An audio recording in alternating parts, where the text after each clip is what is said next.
अस्सलाम वालेकुम गाइस, मैं हूं आपकी होस्ट डॉक्टर जोया काजी और आप देख रहे हैं अलसौदिया तिब्बी फाउंडेशन के प्लेटफॉर्म से मुझे।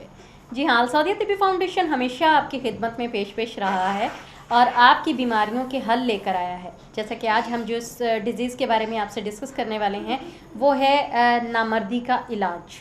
जी हाँ, बहुत सारे लोगों को इसका प्रॉब्लम होता है, लेकिन वो शर्म के मारे डॉक्टर्स के साथ डिस्कस नहीं करते हैं या किसी से भी डिस्कस नहीं कर पाते हैं।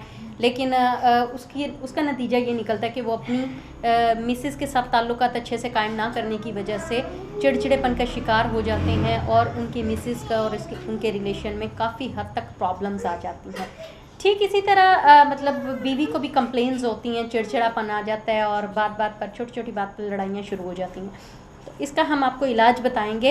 इससे पहले कि मैं आपको इसका इलाज बताऊं तो मैं अलसौदिया तिब्बी फाउंडेशन की तरफ से आपसे रिक्वेस्ट करूंगी कि हमारा जो चैनल है वो आप सब्सक्राइब करें, हमारे वीडियो को लाइक करें, शेयर करें और बेल आइकन का बटन लाजमी दबाएं। हकीम सैफुल्लाह सिखो साहब की किताब लिखी हुई है जिसका नाम है जिनसी तालीमात। जी, जिनसी तालीमात के हिसाब से आप ये जो बुक है वो आप अपनी तमाम मुश्किलों का हल भी निकाल सकते हैं इस बुक से। जिसको नहीं समझ आ रही मेरे प्रोग्राम्स की, मेरी बातों की या मेरी कुछ वर्ड्स ऐसे हैं जिसकी मतलब लोगों को समझ नहीं आती, तो वो ये बुक उर्दू बाज़ार से इजीली ख़रीद सकता है ताकि वो अपनी तमाम प्रॉब्लम इस बुक में देख सके। वो मैं आपको दिखा भी देती हूँ उस बुक को। ये है जी हमारे पास वो बुक जिनसी तालीमात। इसमें से कुछ पॉइंट्स हैं नामर्दी के इलाज के जिसका मैं आपको अच्छे से पढ़ के बताऊंगी कि इसमें हम इस चीज़ को डिस्कस कर सकते हैं। बजाय इसके कि मैं आपको फॉर्मल सा बताऊं, मैं आपको बाकायदा पढ़ कर बताऊंगी इस बुक से कि इसके जो स्टेप बाय स्टेप हम किस तरह चल सकते हैं। जो नामर्दी का इलाज अगर मुश्किल नहीं है तो नामुमकिन भी नहीं है, और अगर मुश्किल है तो आसान भी नहीं है। तो यही मैं आपको बताना चाहूँगी कि इस कंडीशन में हस्बैंड को जो चाहिए, मोस्टली जो नामर्दी होती है जो शुगर की वजह से हो, शराब की कसरत से हो, मतलब नशावर चीज़ें इस्तेमाल करने से हो, या फिर किसी ऐसी चीज़ से हो जैसे कि रीढ़ की हड्डी पर चोट लग गई है, उससे तो वो मतलब मेडिसिन खाए तो इलाज मुमकिन है उसका। लेकिन जो बाय नेचर है उसका इलाज कैसे किया जा सकता है उस पर डिस्कस करेंगे। ये जो चीज़ें हैं मतलब बवासीर होना, शुगर होना, रीढ़ की हड्डी पर चोट लगना, या फिर शराब नोशी मंशियात की वजह से जो हम लोग देखते हैं कि जो लोग नामर्द हो चुके हैं उसका हम एलोपैथिक के मेडिसिन की वजह से या हर्बल तरीके से उसको मज़ीद ठीक कर सकते हैं। तो इसके मैं आपको बताऊं कि बहुत सारे लोगों को इसकी जानकारी नहीं होती, जिसकी इन्फॉर्मेशन नहीं होती, उस वजह से वो लोग बहुत परेशान रहते हैं। इस वजह से हमें छोटी ही उम्र में अपने बच्चों को, अपने मतलब लड़के लड़कियों को इसकी तालीमात देनी चाहिए ताकि वो बड़े होकर इस चीज़ से घबराएं ना। अगर मुश्किल पेश आ जाती है, समटाइम हम उनके साथ नहीं रहते हैं या उनके साथ कोई बड़ा नहीं रहता है, तो वो इस मुश्किल से बाहर निकल सकें खुद ब खुद, ताकि उन्हें इन्फॉर्मेशन होगी तो वो बाहर निकल सकेंगे। जैसे कि एक छोटी सी एग्जांपल दूंगी। एक डॉक्टर के पास ना एक बच्ची आई, जर्मन बच्ची। उसने कुछ बतखें पाल रखी थी जिसमें नर भी थे और मादा भी थे। तो उसने नर और मादा को जिनसी मिलाप करते हुए देखा, तो उसे उस बच्ची को बहुत बुरा लगा। उसने डॉक्टर से कहा, जी मुझे ये नर बतख नहीं चाहिए, ये मादा बतखों को तंग करती है, तो मुझे ये बतखें नहीं चाहिए। जिसके अगेंस्ट उसके माँ बाप ने एक दूसरे को हवन्नक होकर देखना शुरू कर दिया कि भाई अब हम इसका क्या जवाब दें। ऐसे में उनके जो मुलाजिम ने बहुत समझदारी से काम लिया और उसने कहा कि बेटा वो उसको तंग नहीं कर रहा बल्कि वो अंडे बना रहा है। जिससे बच्ची बहुत खुश हो गई कि हाँ भाई, मैंने नर बतख के मामले में गलत सोचा, मुझे नहीं सोचना चाहिए था, इनफैक्ट बहुत ही जल्दी हमें अंडे मिलेंगे। तो वो इस बात से सेटिस्फाइड हो गई। ये था उनका समझाने का तरीका। हम क्या करते हैं, हमारा बच्चा कोई सवाल पूछ ले सेक्स एजुकेशन के हवाले से तो हम उसे बुरी तरह से झिड़क देते हैं, उनका जो कॉन्फिडेंस लेवल है वो बिल्कुल ड्रॉप कर देते हैं, उनको अच्छे बुरे की तमीज़ सिखाना शुरू कर देते हैं। जबकि अच्छे बुरे की तमीज़ यही है कि हम अपने बच्चों को हर तरह की तालीमात की बेहतरीन जानकारी दें, बेहतरीन इन्फॉर्मेशन दें, जिससे उनको बुरा भी ना लगे और उनके सवालों की तस्कीन भी हो सके, उनको मुतमिन तसल्ली बख्श जवाब भी मिल सके। तो मैं अब आपको बताऊँगी कि जो हमें इक़दाम करने चाहिए, जो हमें पहल करनी चाहिए इस मामले में। तो उसका पहला कदम ये है कि शोहर अगर किसी भी वजह से नाकामी का मुंह देखता है और खौफ और शर्मिंदगी से इसकी रही सही कुव्वत भी ख़त्म हो जाती है, तो ऐसे में क्या होता है कि जो उसकी लाइफ पार्टनर है वो उसके साथ ठीक तरीके से बिहेव नहीं करती है, जबकि ये नहीं होना चाहिए। उसकी लाइफ पार्टनर को उसके साथ बैठकर डिस्कस करना चाहिए, उससे पूछना चाहिए उसको क्या प्रॉब्लम है। अगर वो अपना लाइफ पार्टनर के साथ डिस्कशन करती है तो जो शौहर है उसको अपनी इंटरनली कंडीशन बताने में कोई झिझक महसूस नहीं होती, बल्कि राहत महसूस होती है कि उसको सुनने वाला कोई है, उसकी प्रॉब्लम को डिस्कस करने वाला कोई है। वो उसको बहुत अच्छे से डिस्कस कर पाएगा। और फिर बीवी को चाहिए कि वो अपने शौहर को प्यार से समझाए कि हम इसका जल्दी हल निकाल लेंगे, आप परेशान ना हो। इससे भी शौहर का जो कॉन्फिडेंस लेवल है वो बढ़ेगा और शौहर इजीली अपने ट्रीटमेंट पर तवज्जो दे सकेगा।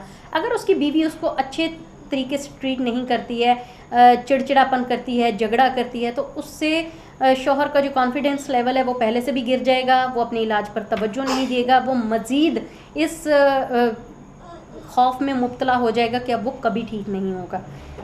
दूसरा हमारे पास जो कदम है वो ये है कि डॉक्टर को चाहिए कि मरीज़ को समझाए कि जो इंतशार का अमल है वो रोबोट के अमल से मुशाबा नहीं है। मतलब जितनी स्पीड में एक रोबोट काम करता है, इंसान की स्पीड में काम नहीं करता है, इसलिए इसमें और रोबोट में थोड़ा सा फ़र्क होता है, तो घबराने की ज़रूरत नहीं है। बटन को मतलब जिस तरह हम लोग किसी भी महारत हासिल करने की ज़रूरत नहीं होती है, चुनांचे इसी तरह खौफ से सांस का मसला, जैसे इंसान का सांस फूल जाता है, सांस का मसला हो जाता है, सेम इसी तरह इस कंडीशन में मर्द को जो है ना खौफ तारी हो जाता है कि पता नहीं मैं ठीक हो पाऊँगा या नहीं, मेरी सेक्सुअल लाइफ ठीक रहेगी या नहीं, मेरा घर बस जाएगा या नहीं। तो डॉक्टर ने हमेशा उनकी यही चीज़ें दूर करनी होती हैं कि मौलज को जो है अपने मतलब मरीज़ को अपने कॉन्फिडेंस में लेता है, उसको बताता है कि वो इतने अरसे तक इलाज करवाएगा, इस हद तक उसको जाना पड़ेगा, लिहाजा तसल्ली से और सब्र से काम ले। इसका जो तीसरा तरीका होता है वो ये होता है, जी हाँ, बाज़ औक़ात मियाँ बीवी दोनों ही इस तरीके से लाइल्म होते हैं, दोनों को पता नहीं होता कि हम क्या करें, इसलिए बात बात पर वो झगड़ा करते हैं, बात बात पर एक दूसरे को ब्लेम करते हैं, बात बात पर एक दूसरे के साथ छोटी छोटी बात पर खुफ्तगी का इजहार ज़ाहिर करते हैं कि शौहर को ये मसला है, शौहर को ये मसला है, शौहर को सरत इंजाल का मसला है जिसकी वजह से उसको पे नामर्दी आ गई है। उसके अगेंस्ट शौहर क्या करता है, वो बीवी के साथ झगड़ा करता है, बीवी को मारता पीटता है, आखिर बात तलाक पर आकर ख़त्म हो जाती है। तो तीसरा कदम हमारा यही है कि मियाँ और बीवी को एक अंडरस्टैंडिंग के साथ रहना चाहिए, एक दूसरे के साथ अपनी छोटी से छोटी प्रॉब्लम, इंटरनली प्रॉब्लम डिस्कस करनी चाहिए। मियाँ बीवी का ताल्लुक़ एक ऐसा है जिसमें अल्लाह ताला ने कोई पर्दा नहीं रखा है। हमें चाहिए कि एक दूसरे को अच्छे से ट्रीट करें, मतलब मियाँ बीवी को चाहिए कि एक दूसरे के साथ हर प्रॉब्लम शेयर करें, हर प्रॉब्लम का हल निकालने की कोशिश करें और अपने आप को खुली किताब की तरह एक दूसरे के सामने रख दें ताकि अपनी बीमारियों का हल कर सकें। इससे ये होगा कि आप मेंटली रिलैक्स होंगे तो आपके जो मसल्स हैं वो रिलैक्स रहेंगे, मसल्स रिलैक्स होने की वजह से आपके जो वेन्स हैं वो रिलैक्स रहेंगी और आप बेहतर सोच सकेंगे, बेहतर अपनी बॉडी को एक्सरसाइज पोजीशन में लेके आ सकेंगे और अपनी जो सेक्सुअली एक्टिविटीज़ हैं, जो आपकी सेक्सुअली पावर्स हैं उस पर फोकस कर सकेंगे कि आप उसको किस तरीके से ठीक कर सकते हैं। तो जी ये था जनाब हमारा तरीक़े का। इसके लिए हम एक छोटी सी एक्सरसाइज भी आपको बताएंगे, विजाइनल एंड उज़्वे ख़ास की जो एक्सरसाइज होती है वो भी आपको बता देंगे।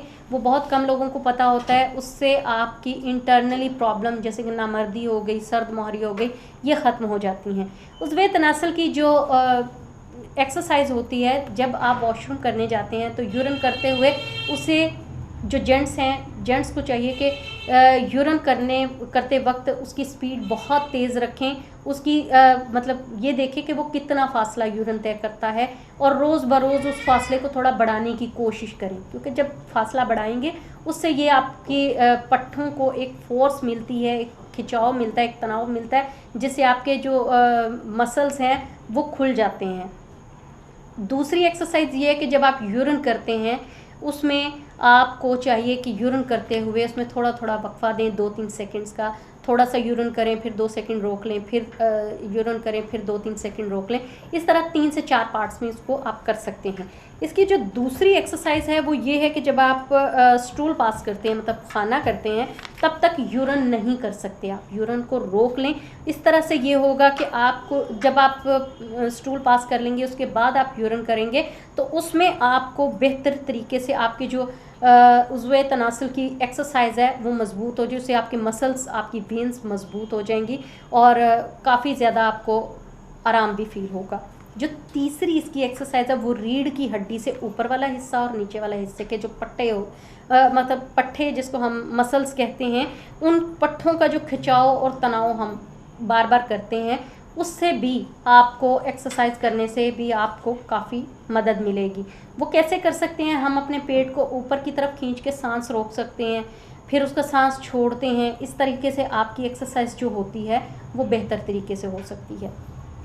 तो ये थी जनाब इनकी एक्सरसाइज। आपको इस तरह एक्सरसाइज ये आप दिन में 4-5 भी कर सकते हैं, पेट वाली एक्सरसाइज, रीढ़ की हड्डी वाली। इससे ये आपको दिन ब दिन फील होगा कि आपकी जो इंटरनली मामलात हैं वो ठीक हो रहे हैं। उम्मीद है आपको हमारी ये एक्सरसाइज ये वीडियो बहुत अच्छी लगी होगी, इसलिए इसको लाइक करें, शेयर करें, बेल आइकॉन का बटन दबाएं, बार बार कह रही हूँ, ताकि हमारी इस तरह की वीडियोज़ आपको मिलती रहें।